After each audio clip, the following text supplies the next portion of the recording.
ہوگا؟ شک اسی بات میں ہوگا کہ شاید یہ محمد کا اپنا کلام ہے صلی اللہ علیہ وسلم، یا کوئی اور انسان ہے جو انہیں سکھا پڑھا رہا ہے۔ اگر تمہیں اس نوعیت کا کوئی شک ہے تو اس جیسی ایک صورت بنا لاؤ، فاتو بسورۃ من مثلہ، اور نوٹ کیجئے گا سورۃ العصر بھی صورت ہے، سورۃ الکوثر بھی صورت ہے، 3 آیات بھی اگر ایسی تم تصنیف کر کے لے آؤ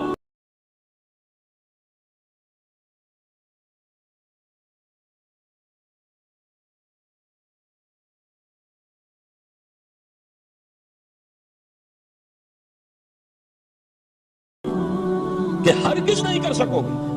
فاتقوا النار التي وقودها الناس والحجارہ، ڈرو اس آگ سے جس کا ایندھن بنیں گے انسان اور پتھر۔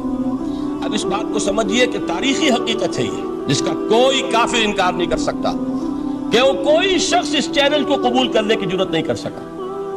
اگر جھوٹ موٹ کو بھی کوئی کھڑا ہو جاتا اور کہتا کہ ٹھیک ہے میں نے یہ ایک صورت بنائی ہے اور میرا دعویٰ یہ ہے کہ یہ قرآن جیسی ہے، تو ایک کنٹروورسی تو پیدا ہو جاتی نا۔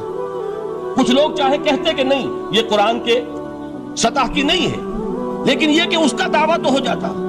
لیکن تاریخ یہ بتا رہی ہے کہ سرے سے کسی شخص نے اس کی جرات نہیں کی۔ اس درجے وہ قرآن سے مرعوب ہوئے تو حضور کا سب سے بڑا معجزہ جو آج تک زندہ ہے، اس کو ذہن میں رکھیے، میں نے جو حضرت موسیٰ حضرت عیسیٰ کے معجزات گنوائے ہیں وہ در حقیقت ان کی اپنی ذات کے ساتھ تھے۔ ید بیضا موسیٰ کے ساتھ تھا، عصا معجزہ اس وقت تھا جب موسیٰ کے ہاتھ میں تھا، اس کے بعد کئی سو برس تک وہ صندوق سکینہ جو ہے، تابوت سکینہ، اس میں وہ عصا رکھا رہا، لیکن اب وہ معجزہ نہیں تھا، وہ سوکھی لکڑی تھی، اس کے سوا کچھ نہیں۔ تو تمام انبیاء اور رسول کے معجزے ختم ہو گئے، وہ ان کی ذات کے ساتھ تھے۔ محمد الرسول اللہ کی رسالت دائمی ہے تا قیام قیامت، لہذا معجزہ بھی آپ کا دائمی ہے، وہ معجزہ آج بھی موجود ہے۔ البتہ میں ادھر ضرور توجہ دلاؤں گا کہ قرآن مجید کے اعجاز کے 3 پہلو ہیں۔ پہلا پہلو، اور زیادہ تر اسی کی طرف توجہ زیادہ ہوئی ہے، وہ ہے قرآن کی فصاحت، بلاغت، ادبیت، ان کی اپنی جو اس وقت کی زبان تھی، اس زبان میں فصحاء، بلغاء، شعراء، خطباء، اندر کوئی شکوہ ہے۔ یہ دعویٰ جنہیں تھا جب ان کے منہ بند ہو گئے قرآن کو سننے کے بعد کہ اس کلام کا کوئی مقابلہ ممکن نہیں ہے، جو ان کے سبع معلقہ کے شعراء میں سے آخری شاعر وہ ایمان لے آئے، اس کے بعد جب ان سے کہا گیا کہ اب آپ شعر نہیں کہتے، حضرت عمر نے ایک مرتبہ ان سے سوال کیا کیا بات ہے اب آپ نے شعر کہنے چھوڑ دیے؟ تو ان کا جواب یہ تھا اب بعد القرآن، کیا اب قرآن کے بعد بھی اس کا امکان ہے کہ کوئی شخص اپنی فصاحت اور بلاغت کا کوئی اظہار کرنا چاہے؟ یہ تو فصاحت اور بلاغت کی ایک معراج ہے کہ جس تک کہ اب کسی انسان کی رسائی ممکن نہیں۔ تو فصاحت اور بلاغت جو ہے قرآن کے اور اس کی ادبیت، در حقیقت اس کا ادراک تو ہو سکتا ہے صرف اہل زبان کو۔ ہم لوگ جو ترجموں سے پڑھتے ہیں، چاہے کتنی ہی گرامر پڑھ لیں، کتنی صرف و نحو پڑھ لیں، واقعہ یہ ہے کہ وہ جو ایک ہوتا ہے نفس پر جب انگلی آتی ہے تو جو ایک آپ کو فیل ہوتی ہے، وہ فیل ہم جو عجمی لوگ ہیں جن کی مادری زبان عربی نہیں ہے، وہ قرآن مجید کی فصاحت اور بلاغت کو اس طور سے نہیں سمجھ سکتے جیسے کہ اہل زبان سمجھ سکتے ہیں، اور خاص طور سے قرآن کے طفیل اور قرآن کے صدقے قائم۔ ورنہ دنیا میں کوئی دوسری زبان نہیں ہے کہ جو 1500 برس تک اتنی پیور رہ جائے، اس میں تبدیلی آتی ہے۔ خود اردو جو ہے 300 برس کی اردو، دکن کی اردو، ذرا اس کو کبھی پڑھیے تو آپ حیران ہوں گے کہ یہ اردو زبان ہے اور آج کی اردو کوئی اور ہے۔ یہ صرف 200-250 برس کے اندر یہ انقلاب اردو میں ہو چکا ہے۔ عربی زبان 1500 برس سے وہ قائم ہے اپنی اسی جگہ پر، اور وہ صرف قرآن کا اعجاز اور قرآن کا صدقہ ہے۔ لیکن باقی جو اصل میں بولی جانے والی زبانیں ہیں وہ بہت بدل چکی ہیں، لہذا تمام اہل عرب کے لیے بھی اب قرآن کے اس پہلو کو صحیح طور پر سمجھنا ممکن نہیں۔ قرآن کی جو اعجاز کے 2 پہلو ہیں وہ ہے در حقیقت جو میری اور آپ کی توجہ کے خاص طور پر در حقیقت حقدار ہیں، اور ہمیں ان کی طرف توجہ کرنی چاہیے۔ بدقسمتی سے اس کی طرف عام طور پر علماء نے توجہ نہیں کی، اس کی صرف ادبیت ہی کا چرچا ہوتا ہے۔ اصل میں قرآن مجید علم انسانی کی معراج، فکر، فلسفہ، حکمت، قرآن کی ابدی حکمت، قرآن کا ابدی فلسفہ، قرآن انسانی مسائل کا جو حل دیتا ہے، قرآن نے سوشل سائنسز میں جس طریقے سے رہنمائی کی ہے، یہ 2 پہلو ہیں اس کے اعجاز کے۔ جس کی کہ آج ہمیں ضرورت ہے کہ ہم اس کا شعور اور ادراک حاصل کریں۔ اس کے ضمن میں خاص طور پر علامہ اقبال کا نام لینا چاہتا ہوں ہے کہ جن کا پورا جو ہے جن کی زندگی گزرتی ہو قال اللہ و قال الرسول میں، ان کے دلوں میں عظمت قرآن کی، ان کے دلوں میں حضور کی محبت، یہ تو سمجھیے کہ ہونی ہی چاہیے۔ ان کے شب و روز اسی میں گزرتے ہیں۔ لیکن یہ کہ ایک ایسا شخص جس کی تعلیم ہے کالجوں کی، یونیورسٹیوں کی، جس نے مشرق اور مغرب کے فلسفے کھنگال ڈالے، وہ شخص، اور وہ بھی اس دور میں جبکہ ہم پر مغرب سے مروبیت بہت شدید تھی۔ آج تو وہ مروبیت بہت کم ہو چکی ہے۔ آج تو ہمارا عام نوجوان جو ہے وہ آنکھوں میں آنکھیں ڈال کر بات کرتا، اس میں خود احیاء اسلام کی وہ جد و جہد جو ہے وہ مرحلہ در مرحلہ بہرحال آگے بڑھ رہی ہے۔ وقت لگے گا، لیکن یہ کہ اس میں یقیناً ترقی ہوئی ہے۔ اسی کا مظہر یہ ہے کہ خود اعتمادی ہے۔ We have confidence۔ ہم جانتے ہیں کہ ایک حاکم قوم کے ہاں جا کر اس سے مروبیت کتنی شدید اس وقت تھی۔ جو جاتا تھا اکثر و بیشتر جو ہے واپس آتا تھا تو کھڑے ہو کر پیشاب کرنا ضروری سمجھتا تھا، اس لیے کہ اس نے وہاں پر لوگوں کو یہی کرتے دیکھا۔ ان کا لباس، ان کی وضاقت، ان کی تہذیب، ان کا تمدن، ہر طرح سے ان کے گن گاتا ہوا، ان کے لیے وہ بہت قصیدے جو ہے تعریف کے کہتا ہوا آتا تھا۔ لیکن ایک علامہ اقبال کی شخصیت وہ ہے، دل کے اوپر سے پڑھ رہے ہیں، یعنی اتنی کامل مطابقت وہ محسوس کرتے ہیں اپنی فطرت، ہیومن نیچر اور قرآن کے اندر اتنی مطابقت ہے، اس طرح وہ ٹیلی کرتے ہیں ایک دوسرے کے ساتھ کہ محسوس ہوتا ہے کہ وہ کتاب ان صفحات میں لکھی ہوئی نہیں ہے بلکہ لوح قلب پر لکھی ہوئی ہے کہ جہاں سے وہ انسان اسے پڑھ رہا۔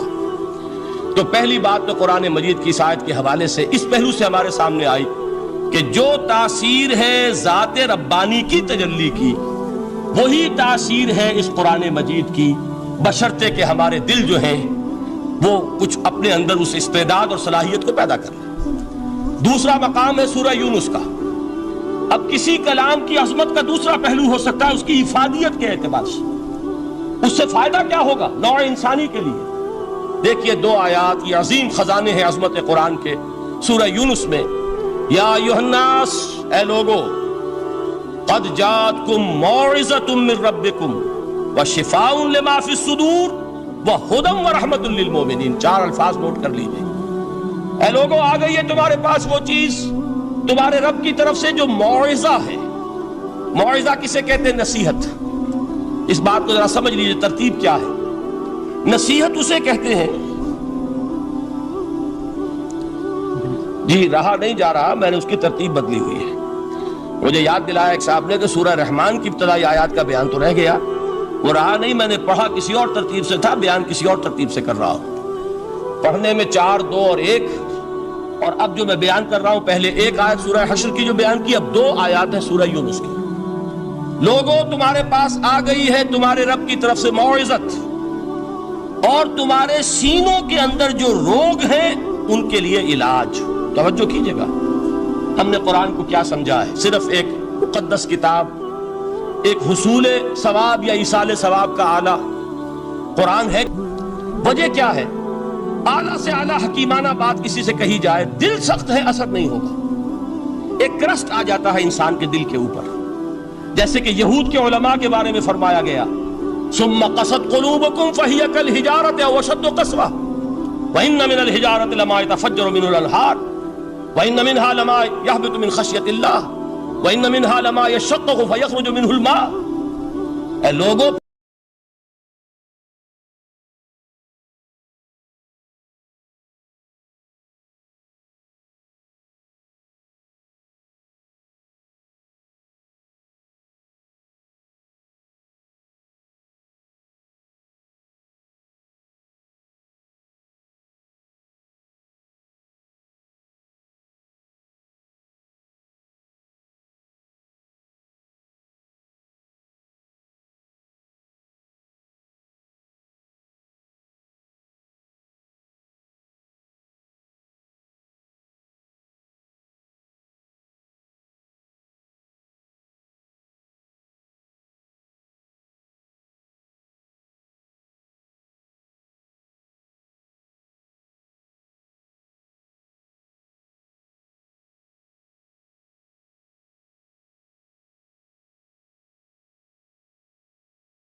سنتے تھے حضرت عبداللہ ابن مسعود رضی اللہ تعالیٰ عنہ کی روایت موجود ہے کہ مجھے ایک مرتبہ حکم دیا حضور نے کہ قرآن سناؤ.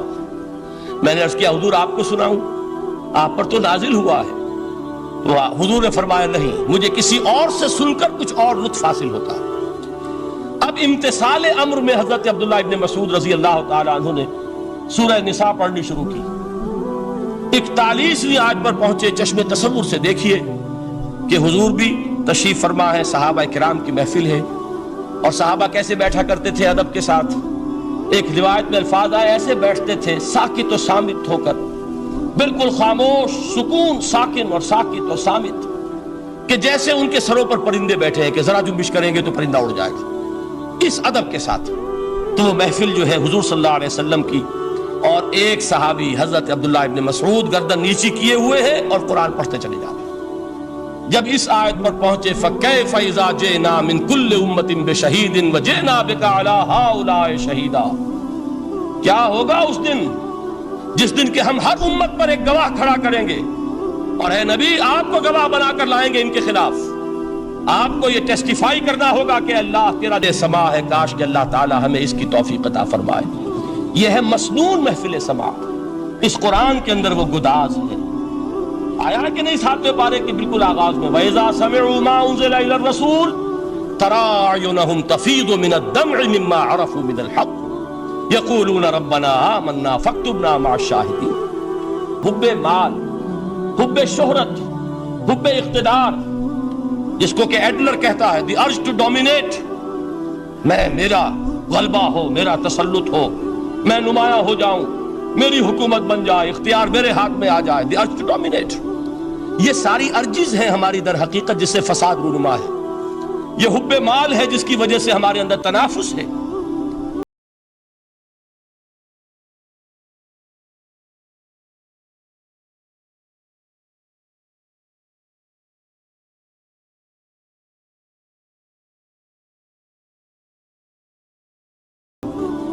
یا ایھا الناس قد جاءتکم موعظۃ من ربکم وشفاء لما فی الصدور. اب جب یہ دو چیزیں ہو جائیں گی، اب تیسرا لفظ ہے ہدن. ہدایت بیکار ہے جب تک دل میں گداز نہ ہو. ہدایت بیکار ہے جب تک کہ نیت درست نہ ہو. کوئی شخص بڑا عالم ہے لیکن اپنے علم کو اس نے ذریعہ بنایا ہے دنیا کمانے کا، تو در حقیقت یہ قرآن اس کے حق میں ہدایت نہیں ہے، اس کے حق میں عذاب خدا بندی کا ذریعہ بن رہا. حضور نے خود فرمایا القرآن حجت لک او علیک. یہ قرآن یا تمہارے حق میں حجت ہے یا تمہارے خلاف حجت بنے گا قرآن کے قیامت کے دن. اس لیے کہ ایک شخص اس کو دنیا کمانے کا ذریعہ بنا رہا ہے، ایک شخص اس کو شہرت کے حصول کا ذریعہ بنا رہا ہے، ایک شخص علم کو ذریعہ بنا رہا ہے دنیا میں نمایاں ہونے کا، اپنی تعریف کا. حضور نے فرمایا کہ قیامت کے دن سب سے پہلے 3 افراد کا معاملہ پیش ہوگا عدالت خدا بندی میں. ایک وہ جو بڑا عالم سمجھا جاتا تھا، اس سے بڑا علم پھیلا. دوسرا وہ جو بہت صاحب ثروت تھا، اس نے بہت خیرات کے کاموں میں پیسہ لگایا. تیسرا وہ جو دنیا میں شہید سمجھا جاتا تھا کہ اللہ کی راہ میں جنگ کرتے ہوئے جان دیا. اللہ ان تینوں سے جو اس کو نعمتیں دی تھی ان کا ذکر کر کے پوچھے گا کہ میں نے تمہیں یہ دیا، تمہیں یہ دیا، تمہیں یہ دیا، تم کیا کر کے لائے؟ وہ شہید کہے گا کہ اللہ میں نے تیری راہ میں جنگ کی اور اپنی جان دے دی تاکہ تو راضی ہو جائے. اللہ فرمائے گا کذبتا، تو نے جھوٹ بولا.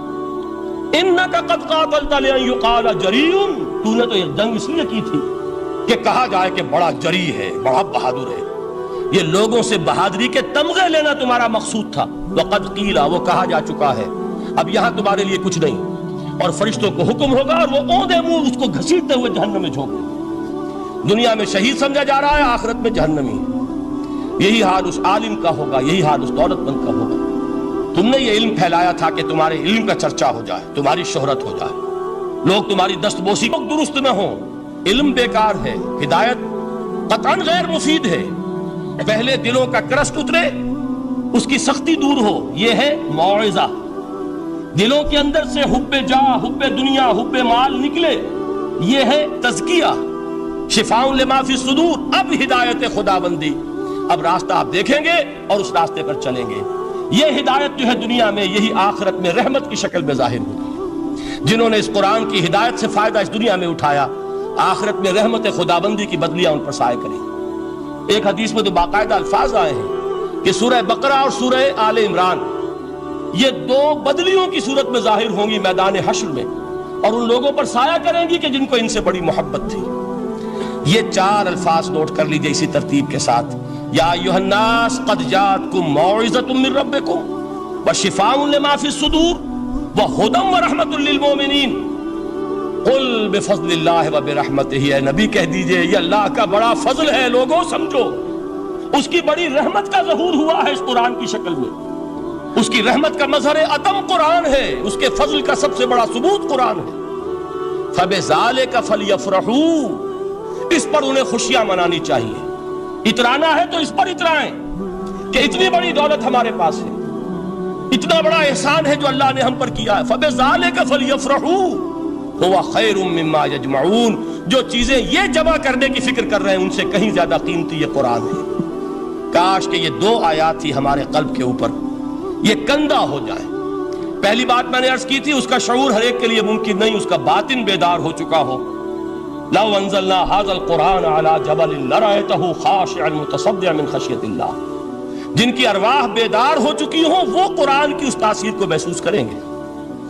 لیکن یہ دوسری چیز ہے کہ جو ہمارے لیے پریگمیٹک پہلو سے، عملی اعتبار سے، افادے کے اعتبار سے یہ چار الفاظ اور رحمت اور فضل خدابندی کا سب سے بڑا مظہر، اور خوشیاں مناؤ کہ اللہ کی یہ نعمت تمہارے پاس موجود ہے۔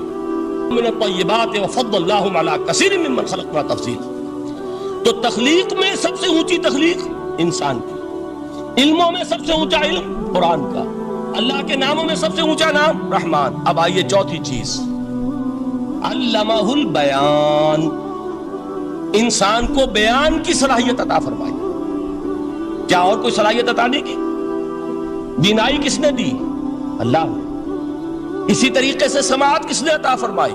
اللہ نے۔ کتنی فیکلٹیز ہیں، کتنے ایکسٹرنل آرگنز ہیں سینس کے، کتنے انٹرنل سینسز ہیں جو اللہ نے دیے ہیں۔ لیکن یہاں بھی سمجھ لیجئے جتنی فیکلٹیز ہیں، ہیومن فیکلٹیز، ان میں ٹاپ کی فیکلٹی جو ہے وہ اسپیچ ہے، کلام ہے، بیان ہے۔ جن لوگوں نے میڈیکل سائنس کا مطالعہ کیا ہے وہ جانتے ہیں کہ یہ برین ہے، ہیومن برین، اس برین میں جو وہ اوپر ایک زرد سا مادہ ہوتا ہے، گرے میٹر، اس کی ایک کوٹنگ ہوتی ہے، یہ ہائیسٹ ایوالوڈ فارم ہے، اور اس میں سب سے بڑا رقبہ جو ہے وہ اسپیچ سینٹر کہلاتا ہے۔ اسی لیے انسان کو حیوان ناطق کہتے ہیں۔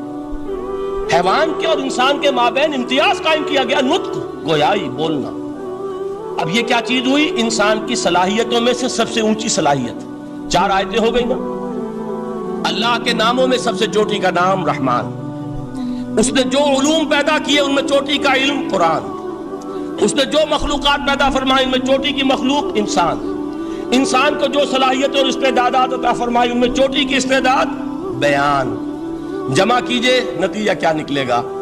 وہ نتیجہ ایک حدیث نبوی کی شکل میں سامنے آتا ہے۔ پہلی حدیث میں نے یہی پڑھی تھی، اس کے راوی کون ہے؟ عثمان ابن عفان۔ میں حیران ہوتا ہوں وہ قافیہ یہاں بھی موجود ہے، رحمان قرآن، بیان انسان، عثمان عفان، باپ کا نام بھی اسی وزن پر ہے، عثمان ابن عفان۔ عن عثمان ابن عفان رضی اللہ تعالی عنہ قال قال رسول اللہ صلی اللہ علیہ وسلم، حضرت عثمان شہید مظلوم ذو النورین رضی اللہ تعالی عنہ فرماتے ہیں کہ اللہ کے رسول صلی اللہ علیہ وسلم نے فرمایا، خیرکم من تعلم القرآن وعلمہ، تم میں سے بہترین لوگ وہ ہیں جو قرآن سیکھیں اور سکھائیں۔ قوت بیان جو تمہاری ٹاپ فیکلٹی ہے، اس کا استعمال کسی گھٹیا کام کے لیے نہیں ہونا چاہیے۔ دیکھیں اردو میں محاورہ ہے کہ توپ سے مکھی نہیں ماری جاتی، توپ بنائی گئی ہے کسی بڑی شے کے لیے، ٹاپ موسٹ ہونا چاہیے۔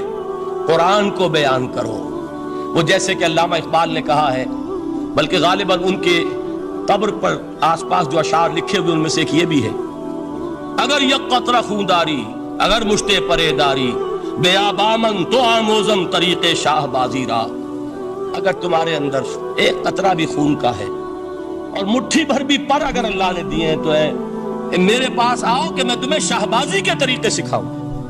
اسی طرح جان لیجئے اگر اللہ نے قوت گویائی عطا فرمائی، اگر اللہ نے تمہیں حیوان ناطق بنایا، اگر اللہ تعالیٰ نے تمہیں یہ صلاحیت عطا فرمائی، اس صلاحیت کا مصرف دنیا کو نہ بناؤ، اس صلاحیت کا مصرف اللہ کے کلام کو پھیلانے پر اس کو صرف کرو۔ خیرکم من تعلم،